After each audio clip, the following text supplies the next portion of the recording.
name is Tom, and on behalf of Rob and Cliff and the entire Comic-Con family of staff and volunteers, welcoming you to the second pulse-pounding, senses-shattering day of panels and interviews here in the Steinbach Room, and we are going to kick it off in absolute style with a tribute to our sister city of Red Bank, New Jersey, which, if you don't know anything about it, was, in addition to being the highly debatable third best small town in America, Red Bank is a genuine comics community. It's the kind of place where even the local gas pump jockey has met Neil Gaiman and will engage you in a conversation about it.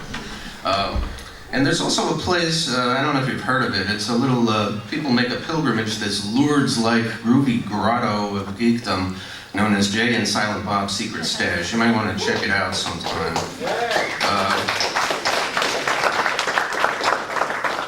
This epicenter of the Askewniverse has, of course, spawned a hit AMC network series, we want to say Mad Men? What's that? And this morning we are pleased to welcome a social club of soldiers in the Red Bank Mafia, capos and consiglieri of comic book culture, interrogated here in our stage by author, filmmaker, and honorary Red Banker, Chris Laudando.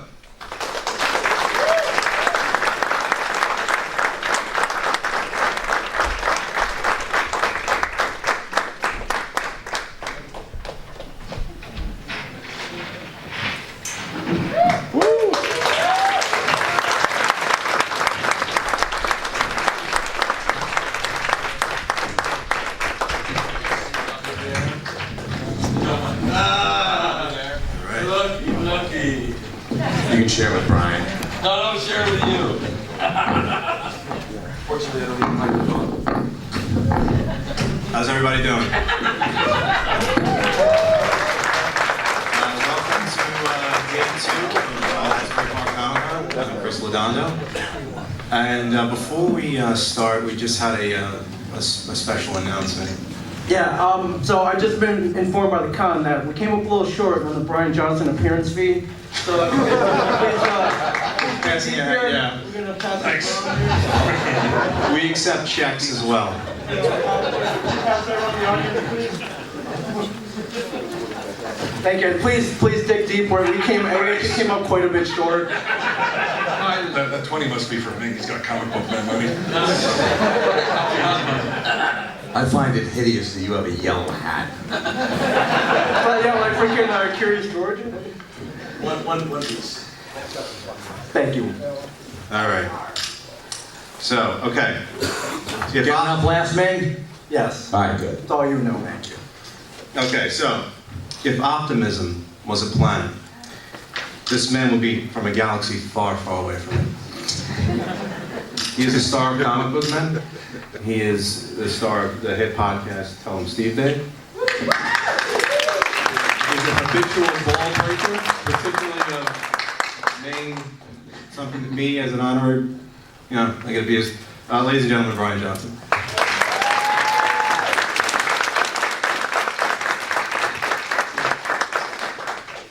This guy can be seen on Instagram taking selfies,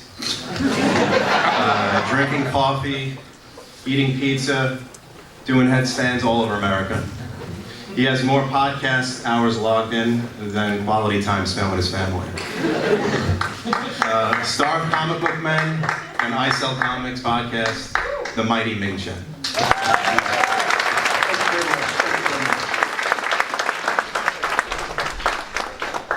Our next panelist has probably read every comic book ever written. He stars opposite his hetero-like mate on the hit podcast, I Sell Comics, and he's also the star of Comic Book Men, the great Michael Zapcic.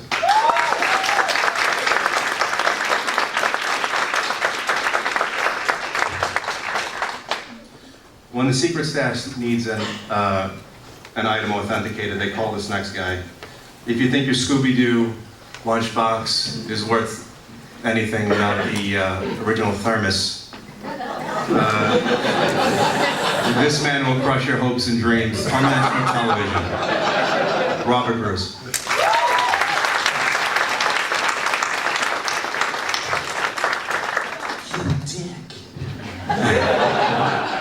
am what I am. And this man played Dante Hicks.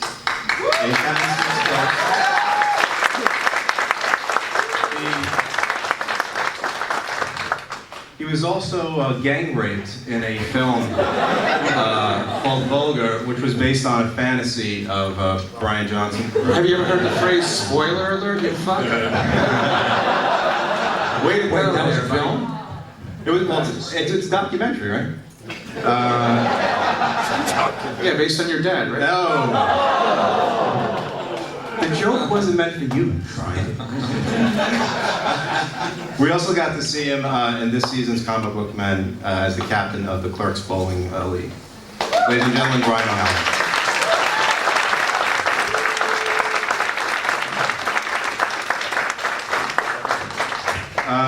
So I guess I'm going to start off with, I'm going to ask the guys a couple of questions, but really... No, you're not, because I have an opening statement and then a follow-up question. If you listen to the podcast, Tell 'em Steve Dave, and you probably should, you know that I hate myself. If you don't listen to it, just looking at me, you can pretty much tell that I hate myself. So this does not come from a place of ego at all. But why, when you have 3 guys that have been on TV for 3 years, on a fucking TV show that you're on, would you give them such a shitty panel time? Sunday morning at fucking 10:30? It's absurd. Like, why not Saturday in the middle of the afternoon when it's hot and things are jumping? Not like when people are still getting out of church and going to fucking IHOP and shit. Like, yeah! Hey, I didn't have anything to do with this. It's such a weird scheduling time, isn't it? Who's sitting up here with us, though? I had nothing to do with this. Oh, you know what? This is actually probably Rob Bruce's afternoon, though. That's the only thing that I can think of. At 4:30, when you want to do the panel, he's down at Sizzler getting the early bird special. So, with his AARP card. It is such it's such an odd choice, isn't it? Well, at least we filled the room. We still fill the room. But we could have turned people away and made them feel bad. If it was on a Saturday. Point taken. Point taken. Brian Quinn's in the House of Impractical Jokers. I see him right over there. Yeah!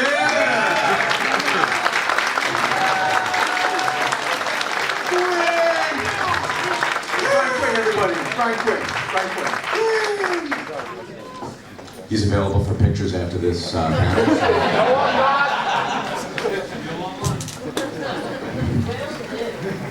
So I wanted to start off with 2014 has been a big year for these guys. We got a show renewal for Comic Book Men. It's also the 20th anniversary of the release of Clerks.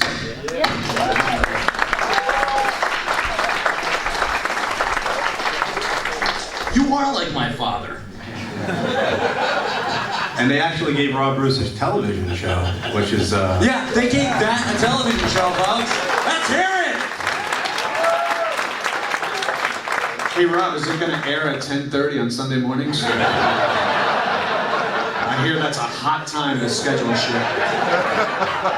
I'm hoping it'll be 1 a.m. So you can be up to watch it? He gets up around then to pee anyway, so yeah.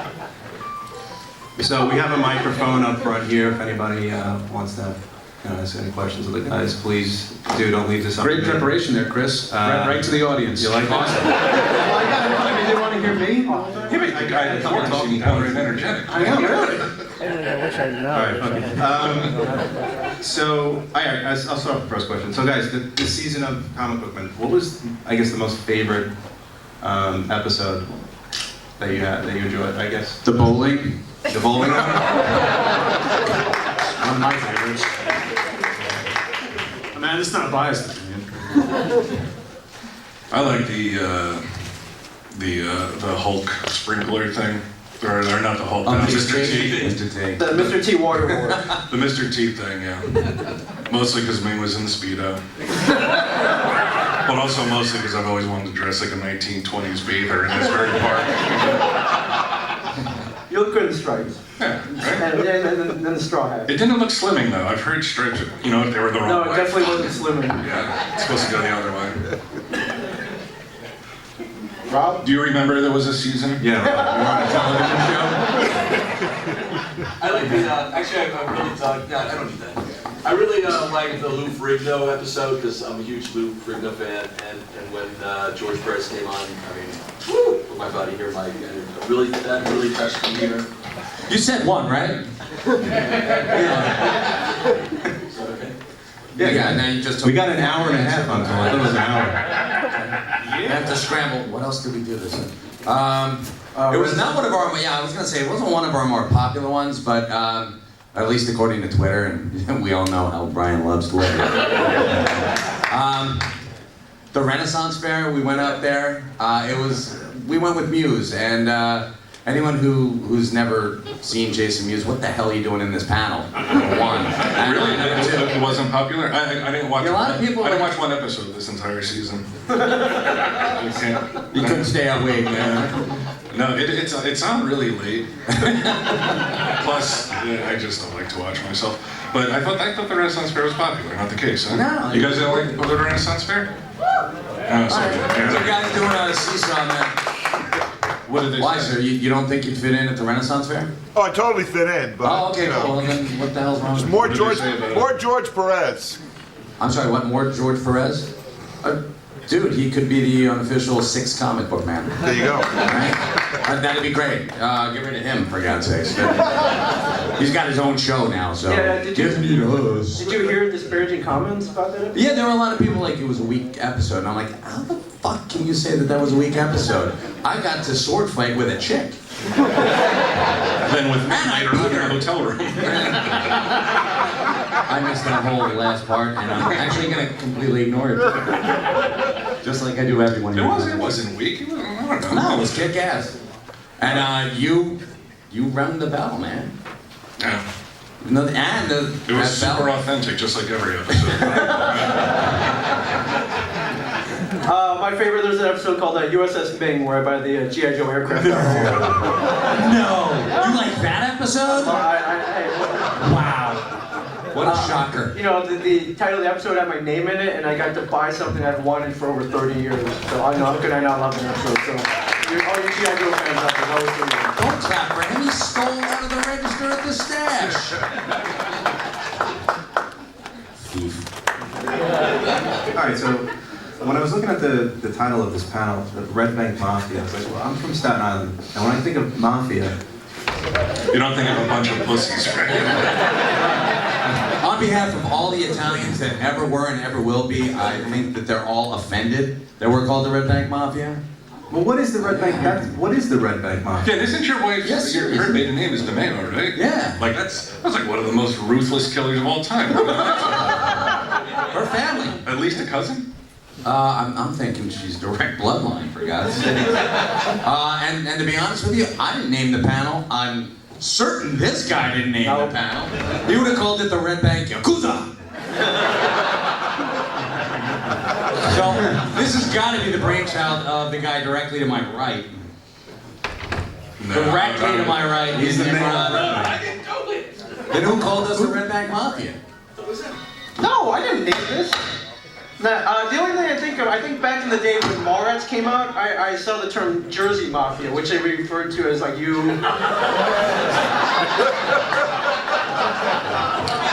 Yeah, that was coined by Malcolm Ingram. Oh. Malcolm Ingram? Yeah. And I think they What referred a to. No applause for Malcolm, I like that. Yeah. I like the sound of silence. Man who we don't Get off speak the his name. stage. And I think they referred to Kevin, you, Walt, Muse, and I think Mosier, right? I guess, yeah. As the Red Bank Mafia? Mhm. What the fuck are we using? Yeah. So what? I have no idea. No, Malcolm called it the Jersey Mafia. But really, he comes from Staten Island, Q's from Staten Island. It's like, that's where like they bury bodies and shit. Yeah. Well, I mean, No, not Red Bank. right. Not unless the townspeople finally catch you with their pitchforks and torches.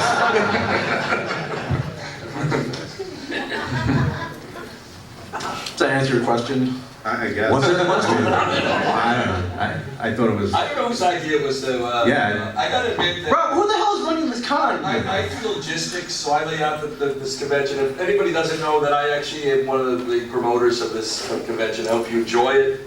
It took us 6 months to put it together.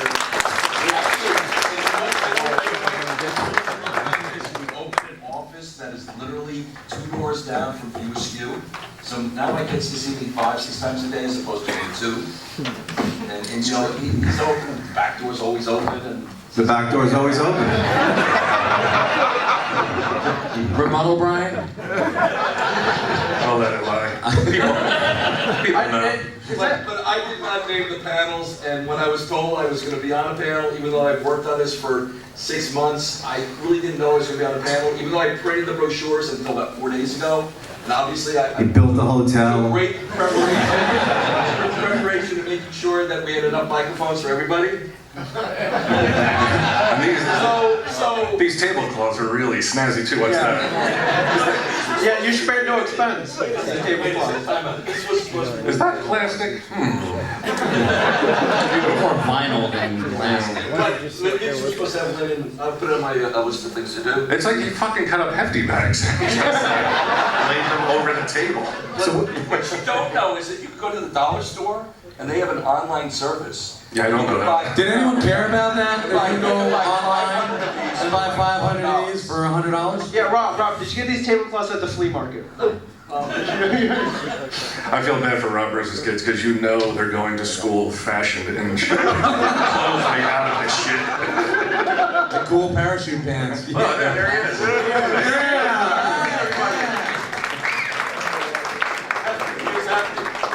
So as this how this whole weekend's going, is anything that's gone wrong? Is like, I don't know. I didn't do it. It's not my fault. This is how Of course. But you know what? There's a lot of things that have gone right. And I think the things that have gone right far outweigh the things that go wrong. All right. So that's not my department. So what he's saying is if we can pass that hat around again in the room. You didn't pay enough for your tickets, folks. That's what he's saying. Yeah. We need linen up here. Next year, it's more money. No, you know what? There was supposed to be linen here. And I think They covered the fucking tablecloths. That's another question. So Rob, let's talk about your pilot. I'm under application. Let's talk about You put it all we over shot Twitter the all over the pilot. It's in fine edit, and we have no working title. And I can't tell you what it is, and I can't tell you really the concept outside that it is an ensemble cast, and we're going to go through Philly to New Jersey, and it's got a lot to do with just. It's exactly like Friends, right? Like except with guys your age. I would watch that show. It's called Old Yeah. Schools. I like the idea when it was going to be you and your family like going around in a caravan buying clothes and shit. Like that would have been the best show ever. Buying 2-headed pigs in formaldehyde jars. Yeah. All right. Yeah, your wife like, hey, is that gluten? You know. Get that away from him.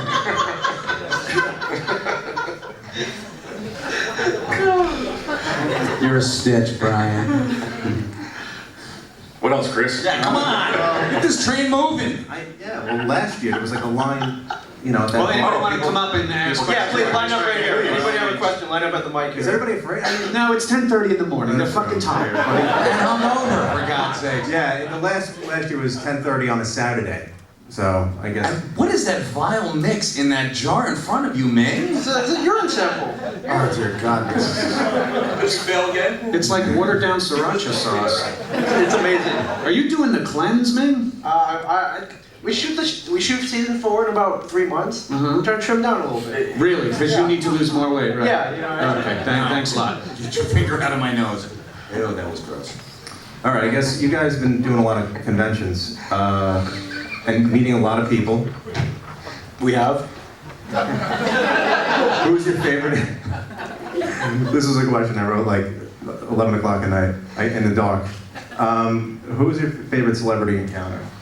I think recently we went to a con down in Florida, and I saw Aaron Gray, who you know from not Panelist, but Buck Rogers, Silver Spoons, a whole bunch of other shows. You gonna lead off with silver spoons? What's wrong with you? Rick Schroeder is from Staten Island.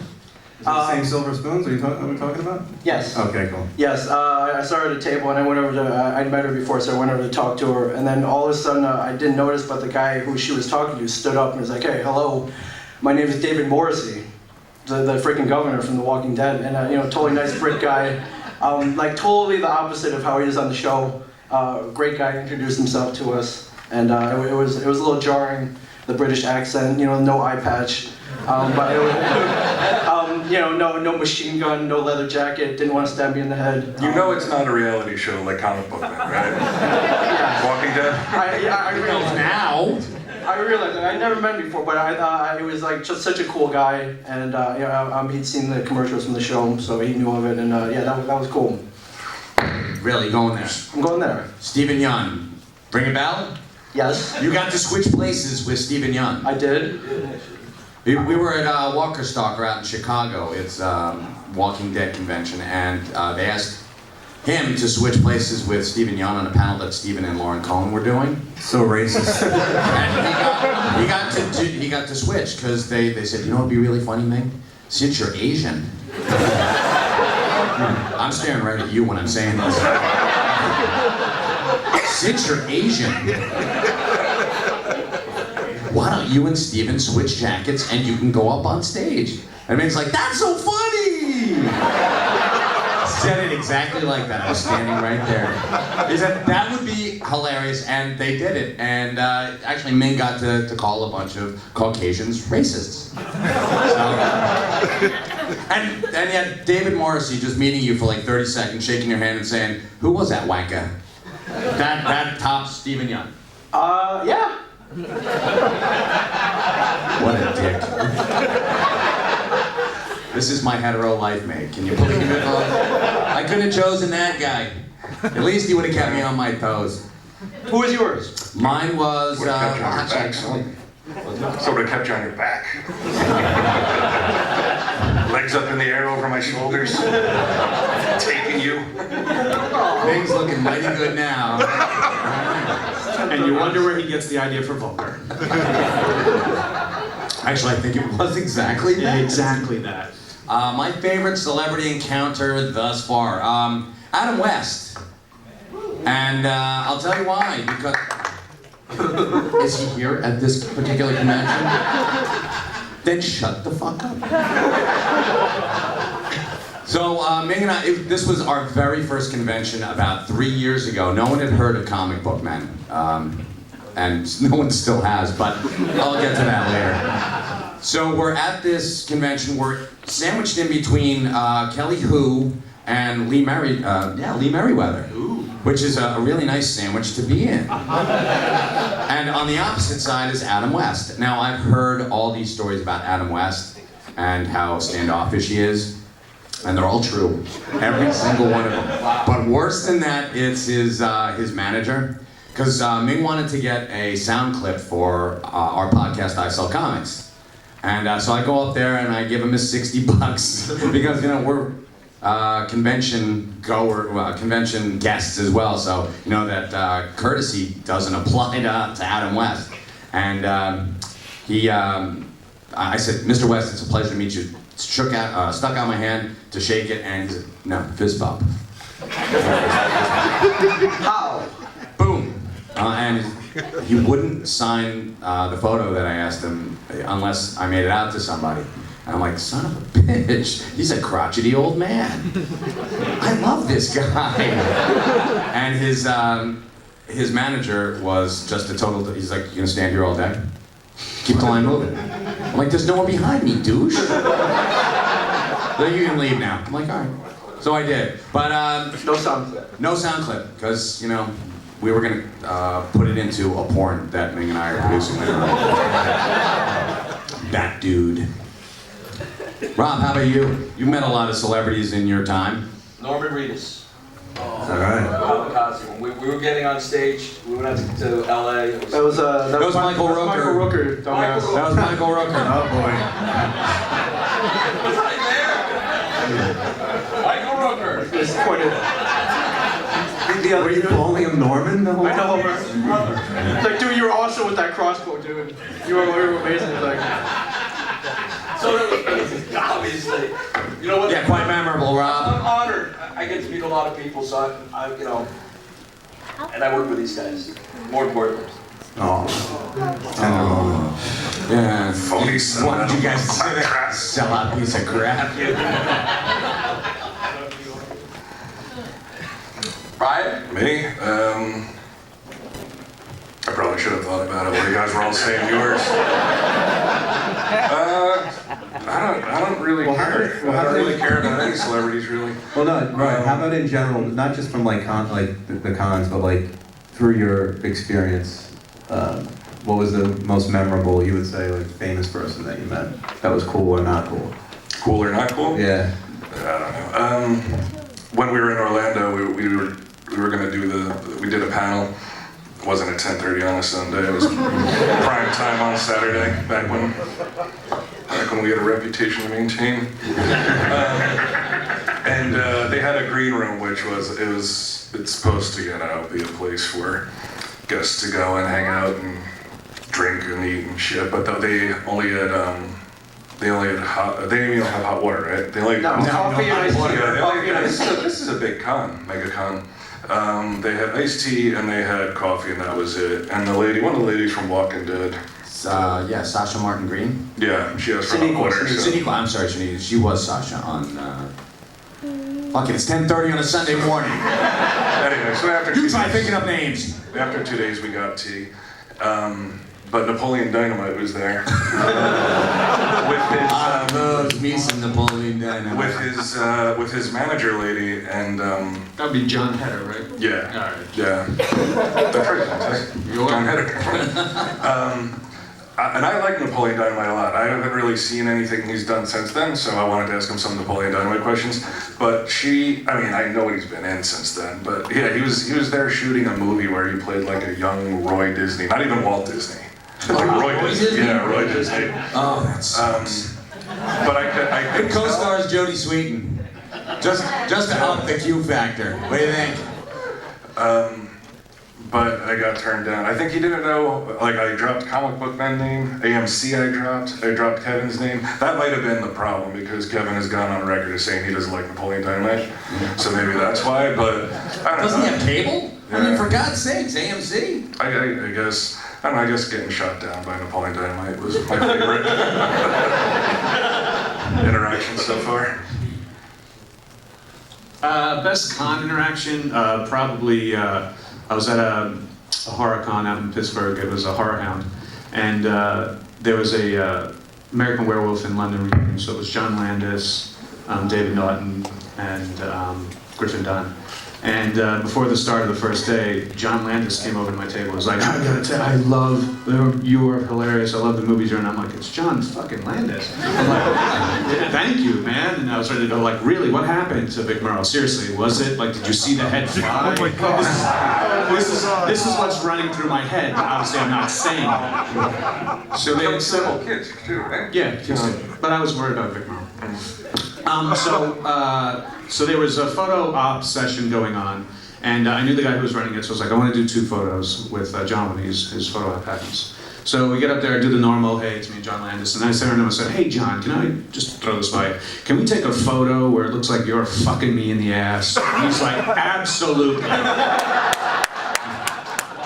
I am one of the few people that has a photo op picture of me with like this, as John is behind me going,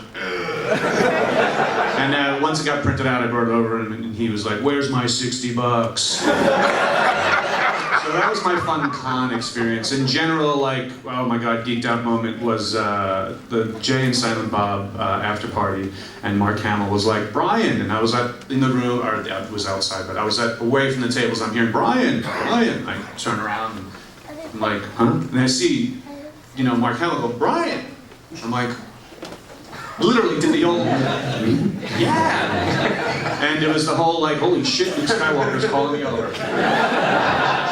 And his son was a big fan, and that was pretty much a cool. We have our first question. Hello, what's your name, sir? I smell a plant. I just had a question about Flight 370.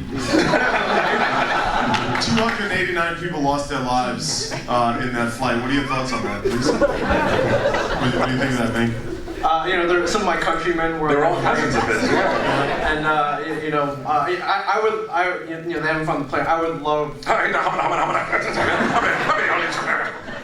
I would love for them to find that flight on some steppe in Kazakhstan. Everybody alive, no memory of what happened. Okay. Yeah, but that's. Yeah. Mike, 289 people died. What do you think? What happened now? Rob Bruce, 289 people died while you were making funny books. What do you think? I believe since they haven't been able to find the jet, that it was either abducted by aliens or flew into the Devil's Triangle, which is in the South China Sea. And hopefully they're living in a parallel universe very happy or being eaten by it. Okay. Not only that, it wasn't his fault.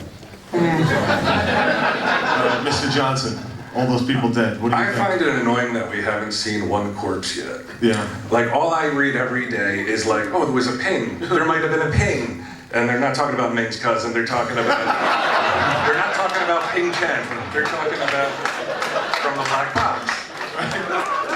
So I really would like to see some definitive proof that people died. Okay. I'm along with Johnson on that one, that we've yet to confirm anything. Not at all, just these sounds. And then you hear about that phantom water, that a ping can travel 200 miles from a location. Your cousin can travel 200 miles without a visa? So until we start pulling up, either the wreckage, the bodies, or I mean, it's a shame. It's a horrible feeling for these families not to have any answer whatsoever. And so it'll be interesting to see what happens, how this thing goes. But I was on Rob's side, not the aliens thing, but or rather more Ming's thing, where it was taken somewhere and landed like under the radar somewhere, which would be a really cool documentary if it was all said and done. Okay. Well, a lot of people died, so thank you. Oh, thank you for confirming it's CNN. It's a tragedy. It's a tragedy. Everybody. Brian Quinn, CNN everybody reporter. enjoy yourself. Everybody. Oh, we got another question. Oh, all right. Thank you, sir. I had like 2 questions left. Coming up, my friend. Could your answer be 45 minutes long? Question be 45 minutes long. I feel like he's letting it that much. Go right ahead. Favorite villain-hero combo? Like, who do you like seeing fight each other? Ming and Bryan. Rob Bruce and his wife. Rob Bruce and Mike is probably my real life hero villain combo. Who's the hero? Who's the villain, Mike? Who the fuck do you think? What makes Rob a villain? Don't touch that! What makes Rob a villain? I think a villain is defined by his arrogance. Excellent. What are you talking about? He won't take credit for anything or responsibility. No, I think you just defined a villain right there. Perfect. You know, if I was a villain, and I think, Mike, you're the one who gave me this label, it would be Arcade for Murder World. Yeah, I think you probably would be. So I'm very proud of that, and look, Polyester pantsuit. Count Dooku once was a good guy. So it's Darth Vader. I'm gonna tune out right now, folks, so. Like everyone else. Not enough for you? Yeah. The last person just nodded off. Good job.